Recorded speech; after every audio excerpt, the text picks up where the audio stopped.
1,27,000 కోట్లు తెచ్చినా వాళ్ళు పెట్టిన పాపం, వాళ్ళు పెట్టిన పాపాల పుట్టను తిరిగి చెల్లించడానికి తల తాకట్టు పెట్టి ఈరోజు మేము పేద రైతులకు ఈరోజు రైతు భరోసానో లేకపోతే వారు కోరుకుంటున్న కౌలు రైతులకో ఇంకొకరికో లేకపోతే మహిళలకు ఇస్తున్న డబ్బులు ఎందుకు ఇవ్వలేకపోతున్నాం అధ్యక్ష?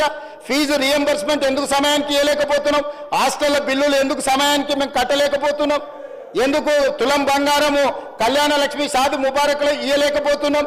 ఇవన్నిటికీ ఉన్న ఆదాయం మొత్తం, తెస్తున్న అప్పులు మొత్తం వాళ్ళు చేసిన పాపాలకు చెల్లించడానికే పోతుంది అధ్యక్ష. ఇదే 1,27,000 కోట్లు, ఇదే 1,27,000 కోట్లు నా దగ్గర ఉంటే వాళ్ళు చేసిన పాపాలకు, వాళ్ళ తప్పులకు, వాళ్ళ అప్పులకు చెల్లించే భారం నా మీద పడకపోయి ఉంటే ఈ 1,27,000 కోట్లతోని తెలంగాణ రాష్ట్రంలో అద్భుతాలు సృష్టించేటోని అధ్యక్ష. నేను ఏ రైతు కూడా అన్ని పండించిన పంటలకు గిట్టుబాటు ధర ఇచ్చి ఉండేటోని అధ్యక్ష ఉండుంటే, ఏ పిల్లవాడికి కూడా ఫీజు రియంబర్స్మెంట్ ఒక్క రోజు కూడా బకాయి లేకుండా చెల్లించటోని అధ్యక్ష. ఏ ఆరోగ్యశ్రీ మన హాస్పిటళ్లకు అక్బరుద్దీన్ ఓవైసీ గారు పదే కలిసి ఆరోగ్యశ్రీ బిల్లులు చెల్లించండి, కార్పొరేట్ హాస్పిటల్ బతకలేకపోతున్నాయి, డాక్టర్లు జీతాలకు ఇవ్వలేకపోతున్నాం అని చెప్తుంటే అడక్క ముందే నెల అడ్వాన్స్ ఇచ్చి ఉండేటోని అధ్యక్ష. ఇవాళ ఈ రాష్ట్రంలో సంక్షేమ పథకాలు, అది రైతు భరోసా కావచ్చు, లేకపోతే రైతు రుణమాఫీ కావచ్చు, లేకపోతే ఫీజు రియంబర్స్మెంట్ కావచ్చు, ఆరోగ్యశ్రీ కావచ్చు, లేకపోతే పేద ప్రజలకు ఎన్నికల్లో ఇచ్చిన 6 గ్యారంటీలలో ఏదైనా ఒక గ్యారంటీ ఆలస్యమైందంటే ఆ పాపం ఈ పాపాత్ములదే అధ్యక్ష. ఈ పాపాల భైరవులు రాష్ట్రాన్ని అమ్మేసి, కోకపేట అమ్మిరి, ఔటర్ రింగ్ రోడ్ అమ్మిరి, హైదరాబాద్ భూములు అమ్మిరి, హైటెక్ సిటీ అమ్మేసిరి, ప్రతిదీ అమ్మేసింది అధ్యక్ష. వైన్ షాపులు లాస్ట్కు మన ఏమంటారు మన బలహీనతను కూడా 6 నెలల ముందుగానే అమ్మేసుకున్నారు అధ్యక్ష వైన్ షాప్ల పేర్ల మీద. ఒక్క వైన్ షాప్ ఇస్తామంటే 100 అప్లికేషన్లు తీసుకున్నారు, వాళ్ళ పైసలు కూడా వాపసు ఇవ్వలేదు అధ్యక్ష. పాపం ఏదో వ్యాపారం అవుతుందని వాడు 50,000 కడితే 1,000 కోట్ల రూపాయలు అవి కూడా కొల్లగొట్టి, అంటే వ్యసనాలు ఉన్న వాళ్ళను కొల్లగొట్టారు, వ్యాపారాలు చేసిన వాళ్ళని కొల్లగొట్టారు, 60 ఏళ్ళు మనం సృష్టించిన సంపదను కొల్లగొట్టారు, కాంట్రాక్టర్ల పేరు మీద కొల్లగొట్టారు, బ్యాంకుల పేరు మీద అధ్యక్ష. ఏమైనా అప్పు తెచ్చుకుంటే మిత్తి అనేది అడుక్కుంటాం మనం, అరే తక్కువ చేయబా మిత్తి ఎట్లా ఇట్లా అయితే అని. వాళ్ళు తెచ్చిన అప్పు ఎంత రేటుకు తెచ్చినరో తెలుసా అధ్యక్ష? 11.5%. ఉరి తీసినా తప్పు లేదు అధ్యక్ష. 11.5%.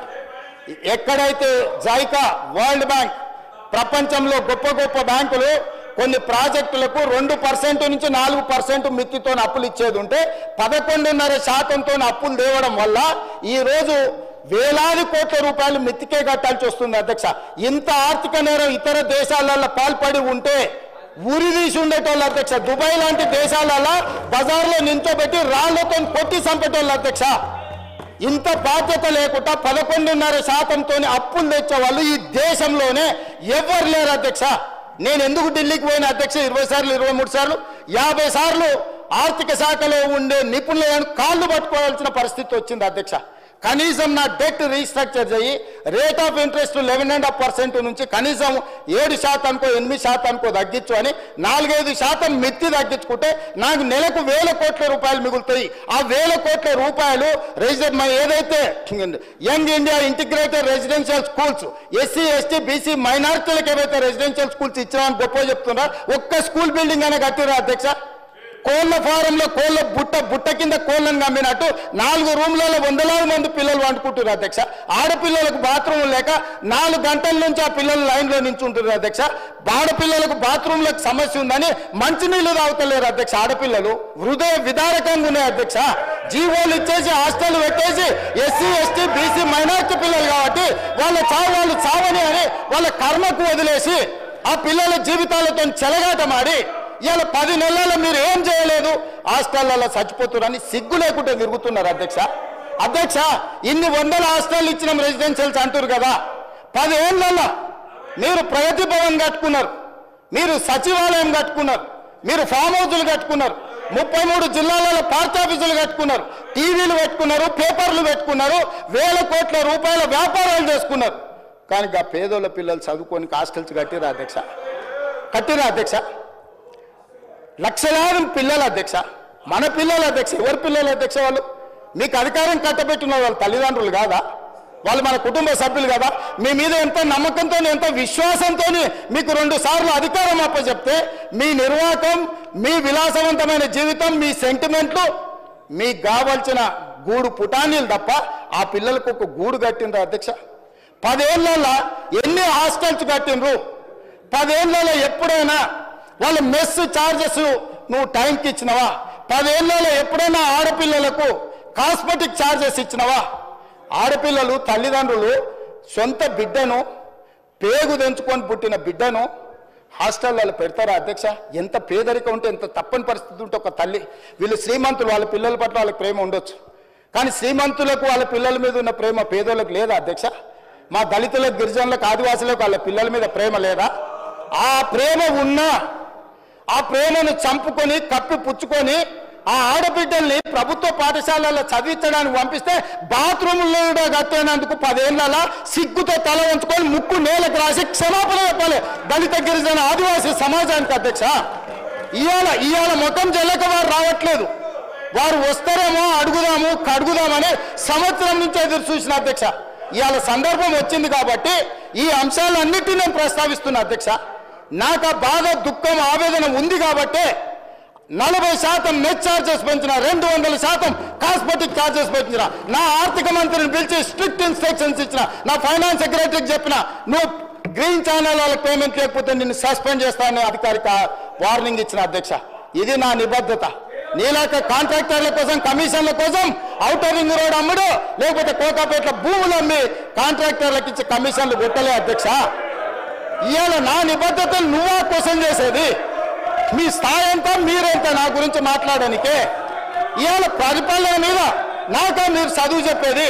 10 ఏళ్ళు సర్వనాశనం చేసి, రాష్ట్రాన్ని తాకట్టు పెట్టి, రాష్ట్రాన్ని బొందలగడ్డ వేసి, 56 లక్షల మంది స్టూడెంట్ జీవితాలతో చెలగాటమాడి, పోటీ పరీక్షలు పెట్టకుండా, బడులు జరపకుండా, 10వ తరగతి పరీక్షలు నిర్వహించలేని సన్నాసులు, 12వ తరగతి పరీక్షలు పేపర్లు దిద్దలేని సన్నాసులు, పబ్లిక్ సర్వీస్ కమిషన్ క్వశ్చన్ పేపర్ల లీకులు మీరా వచ్చి నాతో మాట్లాడేది అధ్యక్ష.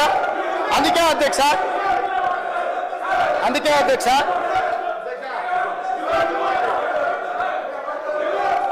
హౌస్ ఆర్డర్లో పెట్టమని అధ్యక్ష.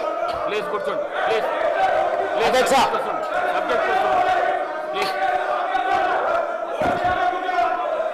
అధ్యక్ష ఇంతకుముందే అధ్యక్ష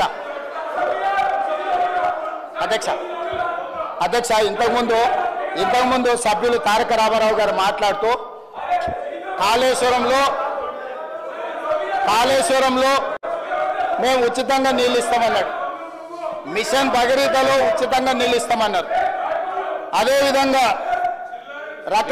రకరకాల కార్పొరేషన్ల మీద తీసుకున్న అప్పులు ప్రభుత్వమే కట్టదన్నారు. కానీ గత ఆర్థిక మంత్రి బడ్జెట్లో కానీ రిజర్వ్ బ్యాంక్ ఇచ్చిన రిపోర్ట్లు, ఎందుకు రిజర్వ్ బ్యాంకు లెక్కలు చూపించిందంటే, Kaleshwaram Irrigation Project Corporation Limited పేరు మీద 64,651 కోట్లు అప్పు చేస్తే ప్రభుత్వం యొక్క లయబిలిటీ 16,162 కోట్ల రూపాయలు అని చెప్పారు. ఓన్లీ 25% గవర్నమెంట్ లయబిలిటీ అని చెప్పి 22-23 ఆర్థిక సంవత్సరంలో తప్పుడు నివేదిక ఇచ్చారు అధ్యక్ష. అదేవిధంగా Telangana Drinking Water Supply Corporation లిమిటెడ్లో 22,427 కోట్లు అప్పు చేస్తే 11,213 కోట్లు అని చూపించారు అధ్యక్ష. అదేవిధంగా షీప్ డెవలప్మెంట్ కార్పొరేషన్ కింద 1,314 కోట్లు అప్పు చేస్తే 65 కోట్లు మాత్రమే మా బాధ్యత అని, ఇట్లా మొత్తం 19 కార్పొరేషన్ల అధ్యక్ష. Telangana state water resources infrastructure development corporation limited, discoms, Telangana housing